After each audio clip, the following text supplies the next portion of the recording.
అధికారం ఉన్నప్పుడు లేనప్పుడు మార్పు ఏం కనిపిస్తుంది? కూటమి ప్రభుత్వం ఏం చేసిందంటే ఆరోగ్యశ్రీలో బిల్స్ సరిగ్గా చెల్లించకపోవడం,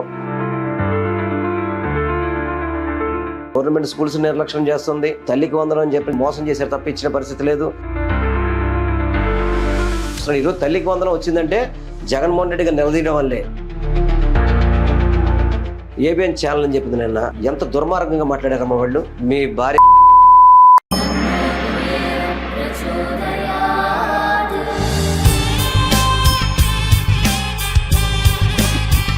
కుబేరలక్ష్మి కటాక్షంతో అందరి ఇంట్లో బంగారం, వజ్రం, వెండి నిండాలి. లలిత అక్షయ తృతీయ అన్ని బంగారు నగలకు బంగారం ధరలో 1% తగ్గింపు. వజ్రాభరణాలు క్యారెట్ కు 4000 తగ్గింపు. గోల్డ్ కాయిన్స్ కు తరుగే లేదు. హాయ్, హలో, నమస్తే, welcome to cube TV network. ప్రస్తుతం నేను వెల్లంపల్లి శ్రీనివాస్ గారి ఇంట్లో ఉన్నాను. మావిగన్ అంశం తెరపైకి వచ్చినప్పటి నుంచి 3 నియోజకవర్గాలకి సంబంధించిన ప్రజల రియాక్షన్స్ ఏ విధంగా ఉన్నాయి, అలాగే విజయవాడ, గుంటూరు, మచిలీపట్నం నాయకుల వర్షన్ ఏంటి, చాలా ట్రోలింగ్కి గురైన అంశం మావిగన్. అండ్ దాని తర్వాత చర్చ తీవ్ర స్థాయిలో జరగడమే మా ఎజెండా అని చెప్పి వైసీపీ చెప్తోంది. సో వాళ్ళు ఎదుర్కొంటున్న ఇష్యూస్ ఏంటి గ్రౌండ్ లెవెల్లో అడిగి తెలుస్తున్నాం. సార్ నమస్తే, thank you for your time. పొద్దున్నే స్టార్ట్ అయిపోతున్నారు, ఎక్కడికి వెళ్తున్నారు, ఏంటి, ఎవ్రీడే ఇలానే ఉంటుందా మీ టైం జర్నీ అంతా కూడా? ప్రతిరోజమ్మా, నేను 2009లో రాజకీయాలకు వచ్చాను. ఆ రోజు ఈ రోజు వరకు కూడా నాది నియోజకవర్గం మధ్యలో మా ఇల్లు ఉంటుంది. ఎవరికి ఎటువంటి ఇబ్బంది ఉన్నా కానీ, ఎవరు ఎటువంటి చిన్న ఫంక్షన్లు ఉన్నా కానీ ప్రతి ఒక్కళ్ళు పిలుస్తుంటారు, ప్రతి ఒక్కరికి అందుబాటులో ఉంటాను.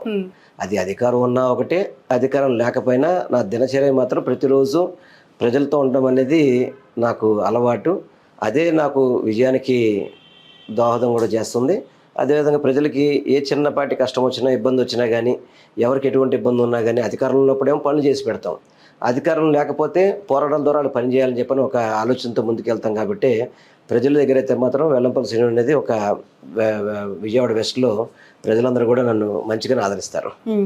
సార్, అధికారం ఉన్నప్పుడు లేనప్పుడు మార్పు ఏం కనిపిస్తుంది? అంటే కొన్ని చేసే పనుల్లో కావచ్చు, ప్రజలు వచ్చి వాళ్ళు అడిగే కొన్ని అవసరాల విషయంలో మీరు చెయ్యాలని ఉన్నా కొన్ని అధికారం ఉంటే ఇంక ఈజీగా చేయొచ్చు అనిపించిందా, లేకపోతే ఇబ్బందులు కనిపిస్తున్నాయా? ముఖ్యంగా ఇప్పుడు ఈ కూటమి ప్రభుత్వం ఏర్పడ్డాక ఆరోగ్యం మీద చాలా మంది ఆందోళన చెందుతున్నారమ్మా. ఆరోగ్యం ఎక్కువ దాని మీద వస్తున్నాయా మీకు? బాగా. ఎందుకంటే గతంలో రాజశేఖర రెడ్డి గారు ఉన్నప్పుడు ఆరోగ్యశ్రీ అని చెప్పని వారు స్కీమ్ లాంచ్ చేయడం, ఆ రోజు నుంచి అది నిరంతరం అది అభివృద్ధి చెందుతూ వచ్చింది. గతంలో 2014 నుంచి 19 వరకు కొంత దాన్ని పక్కన పడేసినా కానీ మళ్ళీ 19 జగన్మోహన్ రెడ్డి వచ్చాక ఆరోగ్యశ్రీని 25 లక్షల రూపాయల వరకు కూడా పొడిగించడం, అన్ని వైద్యాలను దాంట్లో ఇంక్లూడ్ చేయడం వల్ల ఈరోజు వస్తున్న వ్యాధులకి ఆరోగ్యశ్రీ లేకపోతే కనుక ఎవరు వైద్యం చేయించుకోలేని పరిస్థితి. దాంట్లో కూటమి ప్రభుత్వం ఏం చేసిందంటే ఆరోగ్యశ్రీలో బిల్స్ సరిగ్గా చెల్లించకపోవడం, సరైన రీతిలో ఆరోగ్యశ్రీని అమలు చేయకపోవడంలో పూర్తిగా కూడా ఫెయిల్ అయిపోయింది. దాంట్లో ఎందుకంటే కోవిడ్ కష్టకాలంలో కూడా జగన్మోహన్ రెడ్డి గారు ఆరోగ్యశ్రీ ద్వారా కొన్ని వేల మందికి వైద్యం చేయించారు. ఆ వైద్యం ఈరోజు దూరమయ్యే పరిస్థితి. వైద్యం లేక అనేక మంది డబ్బులు లేక ఇబ్బంది పడిపోయి కేవలం ఏం చేస్తారంటే ఏదో తెలుగుదేశం పార్టీకి సంబంధించిన వాళ్ళు లేదా జనసేన కూటమి నాయకుల వరకే సీఎం రిలీఫ్ ఫండ్ అని చెప్పని వాళ్ళకి వైద్యం చేస్తారు తప్ప ఆరోగ్యశ్రీని పూర్తిగా కూడా నీరుగార్చేశారు చేశారు. అదేవిధంగా విద్య, చదువుకు కూడా చాలా ఇబ్బంది పడే పరిస్థితి. ఎందుకంటే గతంలో రాజశేఖర రెడ్డి గారు ఫీజు రింబర్స్మెంట్ అని చెప్పని పెద్ద చదువులకి ఆయన పూర్తిగా కూడా ఆ రోజు భరోసా కల్పిస్తే అది 2014 నుంచి 19 అంతవరకు సరిగ్గా చంద్రబాబు పరిపాలించినప్పుడు కూడా 19 నుంచి జగన్మోహన్ రెడ్డి గారు దానికి మెరుగుపరిచి ఫీజు రింబర్స్మెంట్తో పాటు అమ్మఒడి అని చెప్పిన పిల్లలకి చదువులకు కూడా డబ్బులు ఇవ్వడం జరిగింది. దాని ద్వారా అదేవిధంగా ప్రభుత్వ పాఠశాలని బలోపేతం చేయడం కానివ్వండి, ఇవన్నీ చేపట్టి పిల్లలకి విద్యలో చాలా చక్కటి అవకాశాలు కల్పించినాయి. కానీ కూటమి ప్రభుత్వం వచ్చాక గవర్నమెంట్ స్కూల్స్ని నిర్లక్ష్యం చేస్తుంది. తల్లికి వందనం అని చెప్పడమే తప్ప ప్రతి ఇంటికి కూడా ఎంతమంది పిల్లలు ఉంటే అంతమంది డబ్బులు ఇస్తామని చెప్పని మోసం చేశారు తప్ప ఇచ్చిన పరిస్థితి లేదు. ఫీజు రింబర్స్మెంట్ ఈ రోజు కూడా కాలేజీల్లో గవర్నమెంట్ డబ్బు కట్టకపోవడం వల్ల సర్టిఫికెట్స్ రానోళ్ళు కానీ, ఎగ్జామ్స్కి వెళ్ళలేని వాళ్ళు కానీ అనేక మంది ఉన్నారు. కాబట్టి ఇవన్నీ కూడా చాలా ఇబ్బందులు చూస్తున్నాం. ప్రతి వాళ్ళకి కూడా ప్రభుత్వం అనేది తోడు అనే పరిస్థితి లేకుండా ప్రభుత్వంతో ఎటువంటి సహాయం లేదని చెప్పని ఈరోజు ప్రజలు బాధ పరిస్థితి ఈరోజు బయట మన కాన్స్టిట్యుయెన్సీలో కనబడుతుందమ్మా. Right, coming to the point, గత వారం మీ పార్టీ అధినేత చెప్పిన మావిగన్ కాన్సెప్ట్ సార్ చాలా చాలా ట్రోలింగ్కి గురైన అంశం. దాదాపు ఒక 3 రోజుల పాటు మీరు ఎదుర్కోలేనంత ట్రోలింగ్ ఆ వర్డ్ పైన మీరు పార్టీ నేతలంతా ఫేస్ చేస్తున్న పరిస్థితి. అసలు ఎలా క్లెయిమ్ చేస్తారు? ఎందుకనంటే మీరు విజయవాడ నడిబొడ్డునున్నారు. ఒకవైపు అమరావతికి సంబంధించి పార్లమెంట్లో చట్టబద్ధత తీసుకొని ఇదే మా పర్మనెంట్ క్యాపిటల్ అని కూటమి ప్రభుత్వం ప్రచారం చేసుకుంటుంది ఆర్భాటంగా. సిఆర్డి అని వాళ్ళు ప్రకటించి దాని మీద మేము పనిచేస్తున్నామని చెప్పిన తర్వాత వాటి పరిధులను పెంచాలని చెప్పి మావిగన్ కాన్సెప్ట్ని తెర మీద తీసుకొచ్చారు. అసలు దీన్ని ఎలా చూడాలి? అమ్మ, ఒకటి, జగన్మోహన్ రెడ్డి గారు వాస్తవాలు మాట్లాడతారు.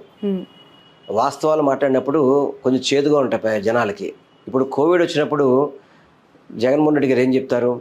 ఆ రోజు పారాసెటమాల్ వేసుకుంటే కానీ పారాసెటమాల్ వేసుకోవడం తప్ప దాని వేరే వైద్యం లేదని చెప్పన్నారు. అప్పుడు ప్రతి ఒక్కరు ఇదే ట్రోల్ చేశారు. మీరు కూడా చూసుంటారు కూడా, ఇదే ట్రోల్ చేశారు. కానీ అది వాస్తవమైంది కదా అది ఆ రోజు. ఈరోజు కూడా మావిగన్ అనేది జగన్మోహన్ రెడ్డి గారు చాలా ముందు చూపుతో ఇప్పటి తరాలలో కూడా రాజధాని అందుబాటులో ఉండాలి, ఇప్పటి ప్రజలు కూడా చూడాలని చెప్పి ఒక మంచి ఉద్దేశంతో గుంటూరుని, విజయవాడని, మచిలీపట్నాన్ని ఇవన్నీ కలిపే విధంగా ఏదైతే హైవే 110 కిలోమీటర్ స్ట్రెచ్ ఉందో ఆ స్ట్రెచ్లో కనుక మీరు చేయగలిగితే, ఎందుకంటే మచిలీపట్నం పోర్ట్ అనేది చాలా ఎప్పటి నుంచో ప్రజల కోరిక, మచిలీపట్నం పోర్ట్ కావాలనేది.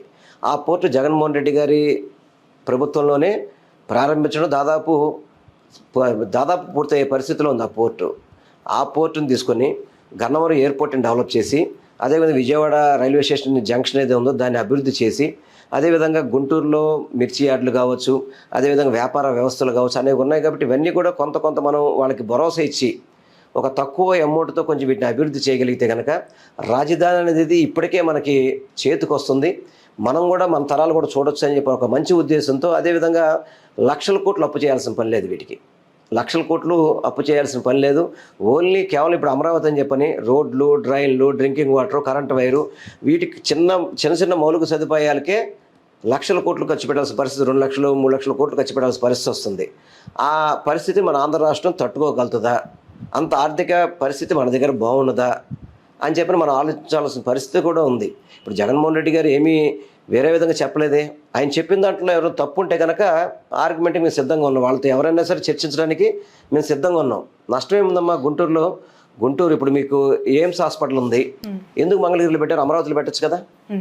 ఎయిమ్స్ హాస్పిటల్ చంద్రబాబు నాయుడు 2014 ఆయన కూటమి ప్రభుత్వ అధికారంలో ఉన్నప్పుడే కదా ఎయిమ్స్ హాస్పిటల్ శాంక్షన్ అయింది. మరి శాంక్షన్ అయినప్పుడు మంగళగిరిలో ఎందుకు పెట్టారు? అది అంటే ప్రజలకు అందుబాటులో ఉంటుందని చెప్పని, ప్రజలు ఇక్కడ ఉంటారు కాబట్టి ఇక్కడ పెట్టాలని చెప్పని, అంతే తప్ప అమరావతిలో ఎయిమ్స్ హాస్పిటల్ పెడితే వెళ్ళేవాళ్ళే ఉండరు.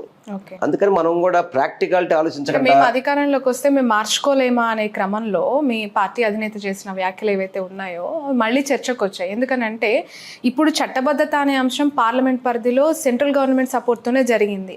సెంట్రల్ గవర్నమెంట్ సపోర్ట్ లేకుండా, కేంద్రంలో ఉన్న పార్టీ మద్దతు లేకుండా మావిగన్ ప్రపోజల్ అనేది సక్సెస్ అవుతుందని భావించాలంటే మీ ధైర్యం ఏంటి? ఒకటమ్మా, ఈరోజు అమరావతికి కేంద్రం ఏం సపరేట్గా నిధులు ఇచ్చింది? ఏమన్నా అమరావతికి ఈ కూటమి ప్రభుత్వం చంద్రబాబు నాయుడు వాళ్ళదే కదా కేంద్రంలో ఉంది, దానికి ప్రత్యేకంగా నిధులు ఏమైనా తేగలిగారా? కేంద్రం నుంచి ఏమైనా మద్దతు ఉంది? ఇక్కడికి ఏమన్నా అప్పులు తీసుకొస్తారు తప్ప మీరు ఏది శాంక్షన్లు తీసుకురావట్లేదు, డబ్బులు తీసుకురావట్లేదు.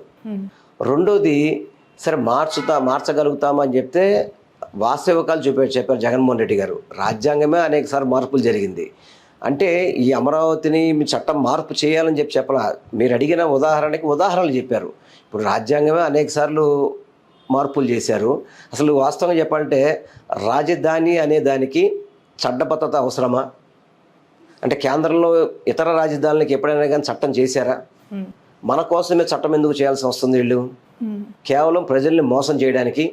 అంటే ఇక్కడ రైతులు ఎవరైతే ఉచితంగా మన ల్యాండ్ పుల్లింగ్కి మన ల్యాండ్స్ ఇచ్చారో ఆ రైతులను మోసం చేయడానికి, ప్రజల్ని మబ్బు పెట్టడానికి, ఆంధ్ర రాష్ట్ర ప్రజల్ని మోసం చేయడానికి తప్ప ఇందులో చట్టబద్ధత అనేది అవసరం లేదు.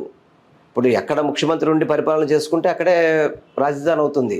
అంతే తప్ప అమరావతిని మేము ఇక్కడి నుంచి ఫిక్స్ చేసేసాం, దాన్ని బిగిచ్చేసాం, ఎక్కడికి తీసుకెళ్ళాం, ఎవరు కూడా ఏ ల్యాండ్ కూడా ఎక్కడికి తీసుకెళ్ళే పరిస్థితి లేదు. జగన్మోహన్ రెడ్డి గారు కానీ మా ప్రతిపక్ష పార్టీకి మేము చెప్పే సలహా ఏంటంటే, రాష్ట్ర ప్రభుత్వం మేలు కోసమే చెప్తున్నాం. మీరు ఇప్పటికే 47,000 నుంచి 50,000 కోట్ల పైన అప్పు చేసి ఈరోజు రోడ్ల నిర్మాణాలకి, డ్రైన్స్కి, వాటన్నింటికి కూడా మీరు డబ్బులు వెచ్చిస్తున్నారు. ఈ డబ్బులని ఎవరు కట్టాలి? మళ్ళీ ఈ డబ్బులు ఎవరు కట్టాలి? మన తల మీదే కదా భారం పడేది. ఆ భారం తగ్గించుకొని ఏదైతే హైవేస్ పక్కన ఇప్పుడు ఏపీఐసిఎస్ బిల్డింగు, తర్వాత డీజీపీ ఆఫీసు, ఇవన్నీ కూడా హైవే మీద ఎలా కట్టారు, అలాగే హెచ్ఓడీలు, సెక్రటరియట్, అదేవిధంగా సచివాలయాలు, అదేవిధంగా హైకోర్టులు ఇవన్నీ కట్టుకుంటూ వెళ్తే అది న్యాచురల్గా గ్రో అయిపోద్ది. మీరు ఈరోజు కనకదుర్గ వారి నుంచి గుంటూరు వెళ్తున్నప్పుడు మీకు హైరైజ్ అపార్ట్మెంట్స్ బోల్డ్ కనబడతాయి. ఎందుకు కనపడుతున్నాయి? ఆల్రెడీ అక్కడ ప్రజల యాక్సెస్ ఉంది. అదేవిధంగా ఇప్పుడు జగన్మోహన్ రెడ్డి గారు చెప్పిన ప్రకారం మచిలీపట్నం, విజయవాడ, గుంటూరు అయితే కనుక సుమారు 40 నుంచి 50 లక్షల మంది ప్రజలకి అక్కడ నివసిస్తున్నారు. కాబట్టి క్యాపిటల్కి అన్ని విధాలు కూడా ప్రజాబలం ఉంటుంది. అదేవిధంగా ఆర్థికంగా తక్కువతో దాన్ని డెవలప్ చేయొచ్చు. ఇవన్నీ కూడా ఇప్పుడు మన విజయవాడ రైల్వే స్టేషన్ కూడా విపరీతంగా డెవలప్ అవుతుంది. అదేవిధంగా గన్నవరం ఎయిర్పోర్ట్ ఇంకా ఇంటర్నేషనల్గా పెరిగే అవకాశం ఉంటుంది.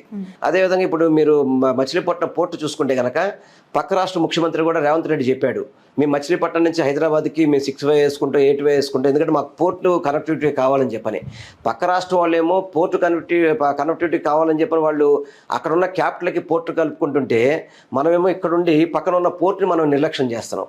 ఇవన్నీ కూడా సరైన విధానం కాదు అనేది మా యొక్క ఆలోచన తప్ప అతను ఏదో చెప్పింది మార్చమని. కానీ ఇప్పుడు మీకు జగన్మోహన్ రెడ్డి గారు కూడా చెప్పారు, మీకు మావిగాని పేరు నచ్చకపోతే ఆయన చెప్పి మచిలీపట్నం నుంచి మాని, విజయవాడ నుంచి వీని. అంటే అమరావతి అనే అంశం తెర మీదకి వచ్చినప్పుడల్లా ఒక ఆల్టర్నేటివ్ మెథడ్ని మాట్లాడుతున్న వైసీపీ అసలు అమరావతిని పూర్తిగా స్క్రాప్ చేయబోతుందా? అమరావతి విషయంలో ఒక క్లారిటీ అనేది క్లిస్టల్ క్లియర్ ప్రజలకు ఎందుకు వివరించలేకపోతున్నారు? మీరు సమర్థిస్తున్నారా, వ్యతిరేకిస్తున్నారా? అసలు మీకు అమరావతి వద్దా? అది ఏదో ఒక మాట చెప్పండి.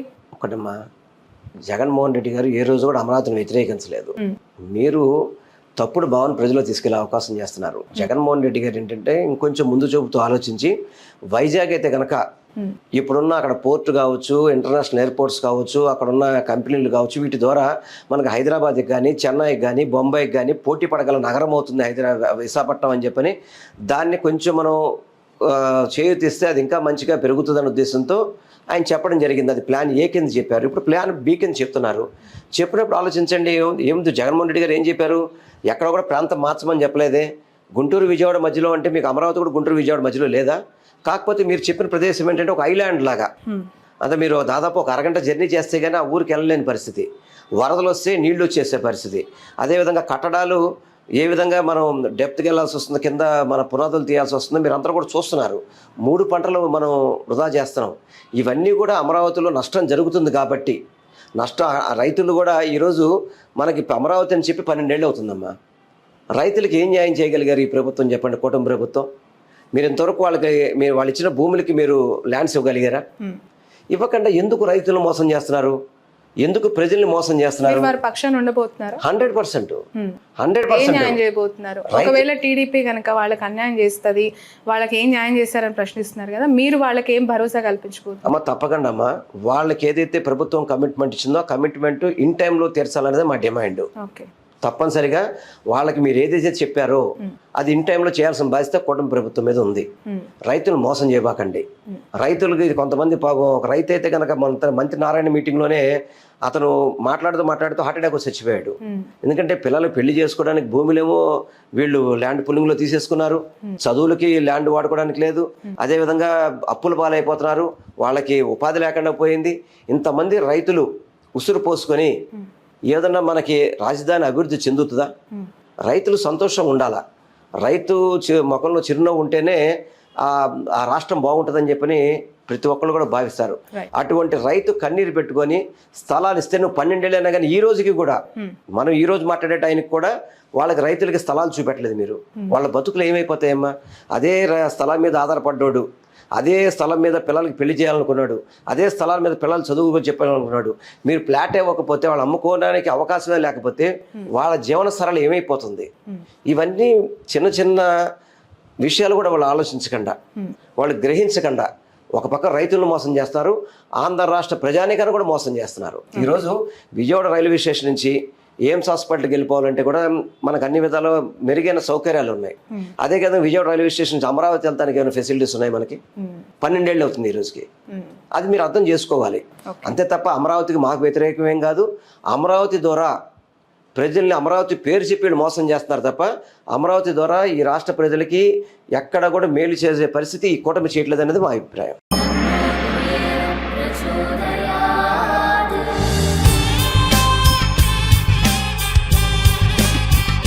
కుబేరలక్ష్మి కటాక్షంతో అందరి ఇంట్లో బంగారం వజ్రం వెండి నిండాలి. లలిత అక్షయ తృతీయ అన్ని బంగారు నగలకు బంగారం ధరలో 1% తగ్గింపు. వజ్రాభరణాలు క్యారెట్కు 4000 తగ్గింపు. గోల్డ్ కాయిన్స్ కు తరుగే లేదు. రైట్, మీరు అధికారంలో ఉన్న 5 ఏళ్ళు 3 రాజధానుల అంశం తెర మీదకి తీసుకొచ్చారు.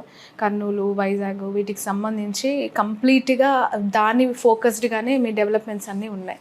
కట్ చేస్తే ఎలక్షన్స్లో 2024లో మీ పార్టీ ఘోరంగా ఓడిపోయిన పరిస్థితి.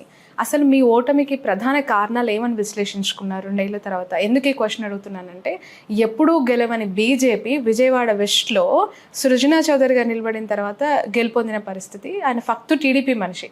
అసలు ఆ ఓటు బ్యాంక్ ఎక్కడి నుంచి అలా క్రియేట్ అయింది? ఆల్ ఆఫ్ సడన్ అది వేవ్ అనుకుంటున్నారా, మీరు చేసిన తప్పిదాల ఫలితం అనుకుంటున్నారా? ఒకటమ్మా, జగన్మోహన్ రెడ్డి గారు ఎక్కడ తప్పిదాలు చేయలేదు. కాకపోతే చంద్రబాబు నాయుడు గారికి, పవన్ కళ్యాణ్ గారిని, కూటమి నాయకులందరూ కూడా తప్పుడు వాగ్దానాలు చేశారు.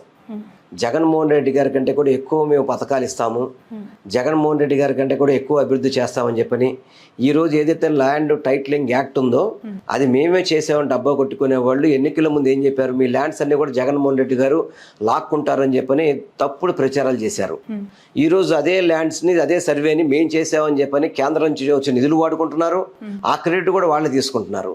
అలాంటి తప్పుడు వాగ్దానాలు చేశారు కాబట్టి కొంతమంది ప్రజలు వాటిని నమ్మారు. వాటిని అదేవిధంగా మీకు వాలంటీర్ వ్యవస్థ అని చెప్పి ఉంది.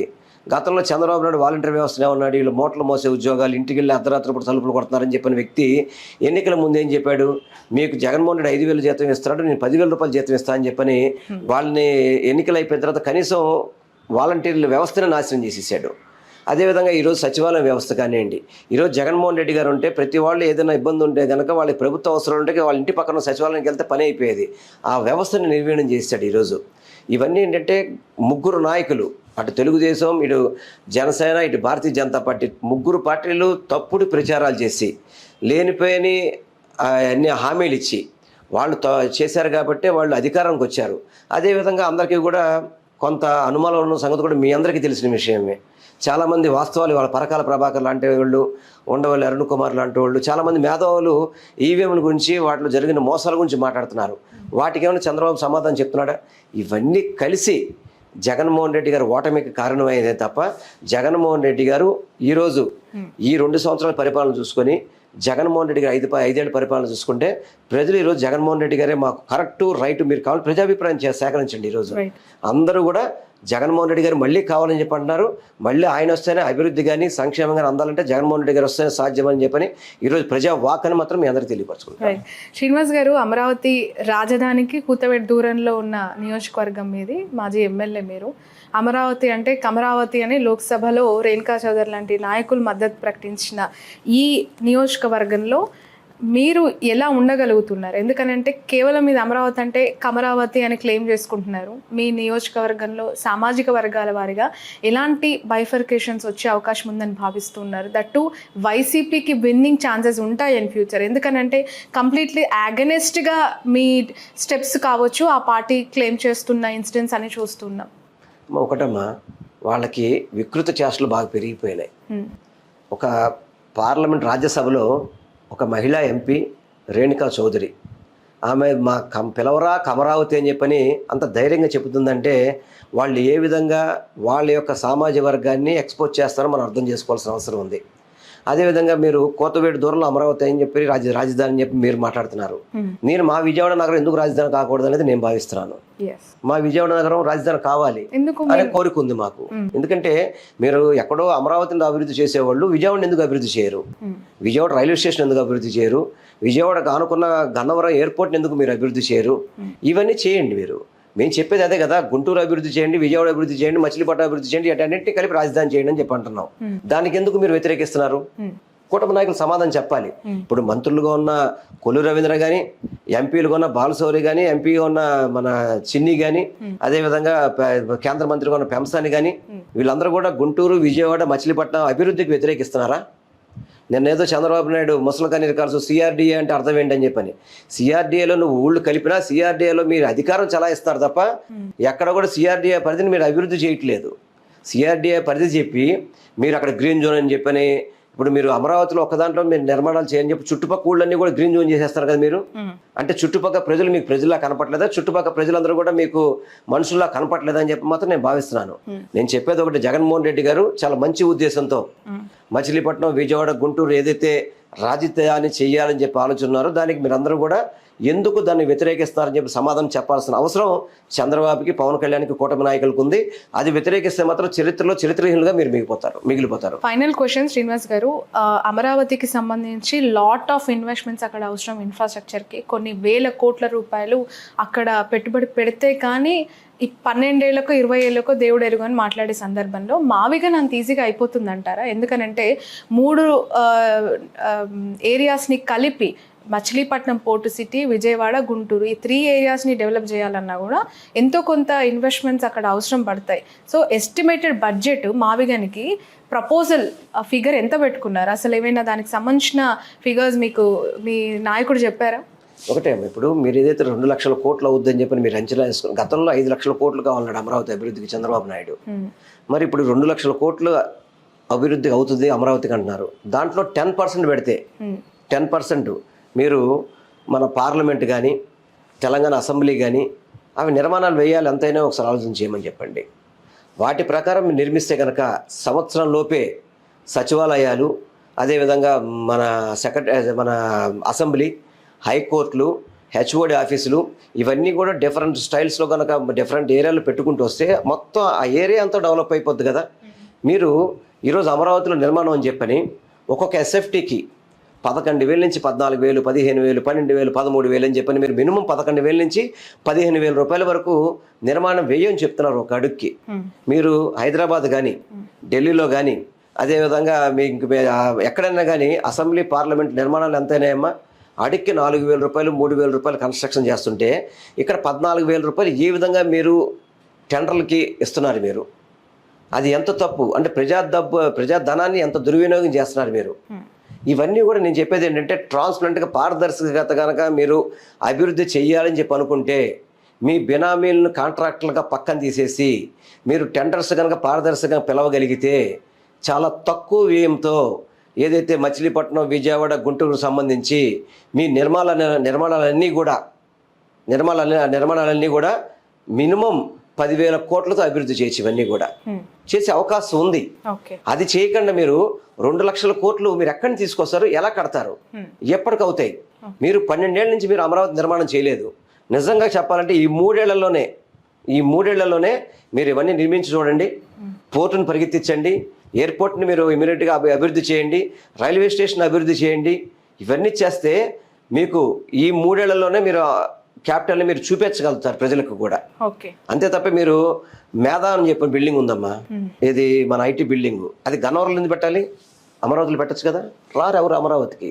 అమరావతిలో మీకు వచ్చిన విట్టులు, ఎస్ఆర్ఎంలు ఏంటంటే చదువు ఎడ్యుకేషన్ ఇన్స్టిట్యూషన్స్ కాబట్టి వాటికి ఆల్రెడీ బ్రాండ్ ఉంది కాబట్టి వాటి కోసం పిల్లలు చదువుకోవడానికి అక్కడ హాస్టల్ ఫెసిలిటీ ఉంది వస్తున్నారు తప్ప ఎవరైనా కానీ అమరావతికి ఉదయం 10 గంటలకు వెళ్ళి సాయంత్రం 5 తర్వాత మీకు అమరావతిలో ఎవరు కనబడతారు మీకు? అది ఫ్యూచర్ కూడా అలాగే ఉంటుంది. అందుకని అటువంటి తప్పులు చేయబాకండి.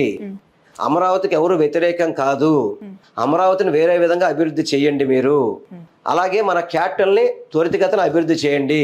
అది కూడా తక్కువ నిధులతో చేయండి, పారదర్శకంగా చేయండి, ప్రజలకి అందుబాటులో ఉండే ప్రజా రాజధాని చేయండి తప్ప కొంతమంది మీరు చెప్పుకునే విధంగా, ఏది మీ రేణుకా చౌదరి చెప్పుకునే విధంగా ఒక సమాజ వర్గానికి సంబంధించిన క్యాపిటల్గా మాత్రం ఉంచొద్దు అని మాత్రం మేము డిమాండ్ చేస్తున్నాం. రైట్. ఫైనల్ క్వశ్చన్, మీ నాయకుడు ఆల్రెడీ పాదయాత్రకు సంబంధించి అనౌన్స్మెంట్ చేసేసారు. కంప్లీట్ 1 year జనాల్లో ప్రజలతోనే ఉంటానని చెప్తూ ఉన్నారు ఎలక్షన్స్ బిఫోర్ పీరియడ్ అంతా కూడా. సో ఈ మావిగన్ వర్సెస్ అమరావతి ఎజెండాగానే పాదయాత్ర అంతా కొనసాగబోతుందో? ఎందుకంటే అల్టిమేటమ్స్, వార్నింగ్స్ కూడా ఇస్తున్నారు. ప్రతిరోజు ఒక్కొక్క సినిమా చూపిస్తానని. ఎలాంటి సినిమాలు చూడబోతున్నారు ఆంధ్ర రాష్ట్ర ప్రజలు? ఎలాంటి సినిమాలు చూసే అవకాశం కల్పిస్తున్నారు? ఓన్లీ రాజధాని అంశమైనా మిగతా అంశాలు కూడా ఏమైనా వస్తాయా? మరి మీరు ఈ 2 సంవత్సరాలు చూసుకుంటే కూటమి పరిపాలనలో రెడ్ బుక్ రాజ్యాంగం నడుస్తుందమ్మా. అంటే ఎవరైనా తప్పు చేసి ఉంటే కనుక మీరు ఏదన్నా వాళ్ళ మీద యాక్షన్ తీసుకోవచ్చు. కానీ తప్పుడు కేసులు పెట్టి, ఇప్పుడు మీరు ఏబిఎన్ ఛానల్ అని చెప్పింది నిన్న, ఎంత దుర్మార్గంగా మాట్లాడారమ్మా వాళ్ళు. మహిళల్ని కించపరిచే విధంగా వైఎస్ఆర్సీపీ నాయకుల్ని వాళ్ళ ఇంట్లో మహిళలకి మీ భార్యల్ని చెల్లెలుగా చేసుకొని పెళ్లిళ్ళు చేస్తారని చెప్పని ఇటువంటి తప్పుడు మాటలు మాట్లాడే వాళ్ళని కానివ్వండి, రెడ్ బుక్ రాజ్యాంగం ద్వారా ఎవరినైతే మా నాయకులను ఇబ్బంది పెడతారో వాళ్ళందరికీ కూడా చట్టపరమైన చర్యలు తీసుకుంటాం తప్పనిసరి. మీరు ఎవరైతే తప్పు చేశారో వాళ్ళని వదిలిపెట్టేది లేదు అనేది జగన్మోహన్ రెడ్డి గారి యొక్క స్లోగను. దాంట్లో ఎటువంటి మార్పు లేదు. అదేవిధంగా జగన్మోహన్ రెడ్డి గారు పాదయాత్రలోనే ప్రజల్లో ఉండట్లేదు. ఆయన ఇప్పటికే ఆల్రెడీ మీరు గత 5 సంవత్సరాల్లో మీరు చూసుకుంటే కనుక చంద్రబాబు కానీ, నారా లోకేష్ కానీ, పవన్ కళ్యాణ్ కానీ హైదరాబాద్లో ఉంటూ వారానికి కాదు నెలకు 2 రోజులు 3 రోజులు విజయవాడ కానీ ఆంధ్రప్రదేశ్లో వచ్చి వెళ్ళేవాళ్ళు. ఈరోజు జగన్మోహన్ రెడ్డి గారు వారంలో సుమారు 4 నుంచి 5 రోజుల వరకు ఇక్కడే ఉంటున్నారు, ప్రజలకు అందుబాటులో ఉంటారు, ప్రజల యొక్క సమస్యల మీద ఎప్పటికప్పుడు ఆయన అండగా ఉంటున్నారు. ప్రజల యొక్క ఆయన ప్రతిదీ కూడా ఏదైతే జగన్మోహన్ రెడ్డి గారు నిలదీశారో అవన్నీ కూడా చంద్రబాబు నాయుడు ముందుకు తీసుకొస్తున్నాడు. ఈరోజు తల్లికి వందనం వచ్చిందంటే జగన్మోహన్ రెడ్డి గారు నిలదీయడం వల్లే. మీకు మిర్చి రైతులకి మద్దతు ధర వచ్చిందన్నా కానీ ఏ రైతులకి ఈరోజు ఏదైనా జరుగుతుందంటే జగన్మోహన్ రెడ్డి గారు గట్టిగా మాట్లాడుతున్న బట్టే. ఎందుకంటే ఈ రోజుకి కూడా జగన్మోహన్ రెడ్డి గారిని చూడంగానే వాళ్ళు అంటారు, ముగ్గురు మాదంతా కూటమి ప్రభుత్వం జగన్మోహన్ రెడ్డి గారి పేరు చెప్తే దడదలాడిపోతూ ఉంటుంది. ఎందుకంటే ఆయన ప్రజా సమస్యల మీద చిత్తశుద్ధితో మాట్లాడతాడు. అందుకనే వాళ్ళందరికీ కూడా జగన్మోహన్ రెడ్డి గారి అంటే భయం. తప్పకుండా జగన్మోహన్ రెడ్డి గారి పాదయాత్ర ద్వారా మరింత ప్రజలకు చేరువవుతాడు. చంద్రబాబు ఈ కూటమి నాయకులు చేసే తప్పులన్నీ ఎత్తి చూపెడుతుంటాము. ప్రజలను కూడా మేము అందరం కూడా ప్రజలని అందరికీ కూడా విషయాలన్నీ కూడా తెలియపరుస్తాము. వాళ్ళలో చైతన్యాన్ని తీసుకొస్తాం. వీళ్ళు ఏదైతే తప్పు చేశారో తప్పు ప్రజల ద్వారానే చెప్పించే విధంగానే మా పాదయాత్ర కానీ ఏదో కూటమి ప్రభుత్వాన్ని తల దించే విధంగానే పాదయాత్ర పనిచేస్తుంది మాత్రం మీ ద్వారా నేను తెలియపరచుకుంటున్నాను. రైట్. శ్రీనివాస్ గారు, మీరు ఇంతకుముందు మాట్లాడుతూ అప్పుడు నారా లోకేష్ గారు, బాబు గారు నెలకోసారి వచ్చారు. ఇప్పుడు మీ నాయకుడు అప్పుడు హైదరాబాద్లో ఉన్నారు, హైదరాబాద్కి పారిపోయారని పదే మీరు అధికారంలో ఉన్నప్పుడు మాట్లాడిన సందర్భం. ఇప్పుడు బెంగళూరుకి వెళ్ళిపోతున్నాడు, బెంగళూరు ప్యాలెస్ నుంచి వచ్చి చూస్తే తెలుస్తాయి నారా లోకేష్ గారు, బాబు గారు ప్రతి సందర్భంలో జగన్ గారు తిరిగి అటాక్ చేస్తున్నారు. మీరే అవకాశం కల్పించినట్టే కదా ఈ అంశంలో. అంటే 3-4 రోజులు వచ్చి ఉండడం ముఖ్యం, వారం మొత్తం ఇక్కడ స్పెండ్ చేయడం ముఖ్యం అంటారా? ఈరోజు చంద్రబాబు నాయుడు వారం రోజులు ఇక్కడ ఉంటున్నాడా? పవన్ కళ్యాణ్ ఉంటున్నాడా? పవన్ కళ్యాణ్ మార్నింగ్ పూట బ్రేక్ఫాస్ట్ హైదరాబాద్లో చేస్తున్నాడు, మధ్యాహ్నం భోజనం ఇక్కడ చేస్తున్నాడు, రాత్రి డిన్నర్ మళ్ళీ హైదరాబాద్లో చేస్తున్నాడు. అంటే స్పెషల్ ఫ్లైట్స్ అవి పెట్టుకొని. నారా లోకేష్ 1 గంట అమరావతిలో ఉంటాడు, 2వ గంట హైదరాబాద్లో ఉంటాడు, 3వ గంట ఏమో క్రికెట్ మ్యాచ్ చూడడానికి వెళ్తుంటాడు. చంద్రబాబు నాయుడు ప్రతి వాళ్ళు కూడా వీకెండ్ రాగానే హైదరాబాద్ ఎందుకు వెళ్తున్నారు? వారు వెళ్ళకూడదు కదా వాళ్ళకి. ఈరోజు జగన్మోహన్ రెడ్డి గారు సొంత ఇల్లు ఉంది ఇక్కడ, ఆ ఇంట్లో నివాసం ఉంటున్నాడు. చంద్రబాబులాగా అద్దెంట్లో ఉండట్లేదు. నువ్వు 12 ఏళ్ళైనా కానీ ఇంతవరకు నువ్వు సొంత ఇల్లు ఇవాళ వరకు నిర్మించుకోలేదు. ఇంకా నువ్వు జగన్మోహన్ రెడ్డి గారి మాట్లాడిన నైతిక అర్హతలు ఈరోజు మీరు ముఖ్యమంత్రిగా, మీరు మంత్రులుగా, డిప్యూటీ సీఎంగా మీరు వారానికి 7 రోజులు విజయవాడలో ఆంధ్ర క్యాపిటల్లో అందుబాటులో ఉంటున్నారా? కొన్ని ఆంధ్ర రాష్ట్రంలో అందుబాటులో ఉంటున్నారా? మీరు ఇక్కడ లేని వాళ్ళు మీరు జగన్మోహన్ రెడ్డి గారి గురించి ఏ విధంగా మాట్లాడతారు? మీ ప్రతిపక్షం గురించి తర్వాత ఆలోచిస్తారు. ప్రతిపక్షంలో అయితే కనుక మీరు సంవత్సరానికి 5-6 సార్లు కూడా మీరు వచ్చిన పరిస్థితి లేదు. ఆయన ఎవ్రీ వీక్ కంపల్సరీగా 5 రోజులు ఇక్కడ ఉంటున్నాడు. ఆయన 1-2 రోజులు ఆయనకు కూడా వేరే పనులు ఉన్నప్పుడు చూసుకుంటున్నారు అంతే తప్ప ఆంధ్ర రాష్ట్రంలోనే ఆయన నివాసం ఉంటున్నారు, ఇక్కడే ఉంటున్నారు. ఆయన జగన్మోహన్ రెడ్డి గారి గురించి మాట్లాడే నైతిక అర్హత ఎవరైతే మీరు అడిగిన సోకాళ్ళు పెద్ద మనుషులకి అయితే లేదని మాత్రం నేను చెప్పగలుగుతాను. Right. Thank you so much అండి. రాబోయే ఎన్నికల్లో మావిగన్ని సక్సెస్ చేసుకొని మళ్ళీ మీరు అధికారంలోకి రావాలి, మీరు ఇక్కడ ప్రజలకి సేవలు చేయాలి, మీరు కూడా సునాయాసంగా గెలవాలి. ఎందుకనంటే చాలా టఫెస్ట్ సిచ్యువేషన్ మీ నియోజకవర్గంలోనే కనిపిస్తుంది నాకు. ఎందుకు అనంటే అలా వాళ్ళు కంప్లీట్గా 1-sided పాలిటిక్స్ ఇక్కడ చేయాలి అని చెప్పి ప్లాన్ చేస్తున్న దాంట్లో మీ స్టెప్స్ ఏ విధంగా ఉండబోతున్నాయి అనేది పెద్ద question mark. Wish you all the best, all success. Thank you అమ్మా. తప్పకుండా మీరు ఏదైతే చెప్పారో మీ విషెస్ ఫలిస్తాయి. విజయవాడ పశ్చిమ నియోజకవర్గం రేపు రానున్న రోజుల్లో వైఎస్ఆర్సీపీ జెండా రెపరెపలాడుద్ది.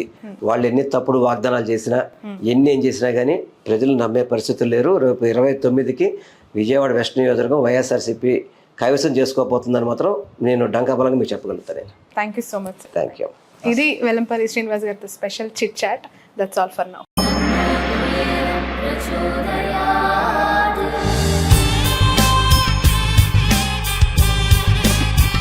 కుబేరలక్ష్మి కటాక్షంతో అందరి ఇంట్లో బంగారం, వజ్రం, వెండి నిండాలి. లలిత అక్షయ తృతీయ అన్ని బంగారు నగలకు బంగారం ధరలో 1% తగ్గింపు. వజ్రాభరణాలు క్యారెట్కు 4,000 తగ్గింపు. గోల్డ్ కాయిన్స్ కు తరుగే లేదు.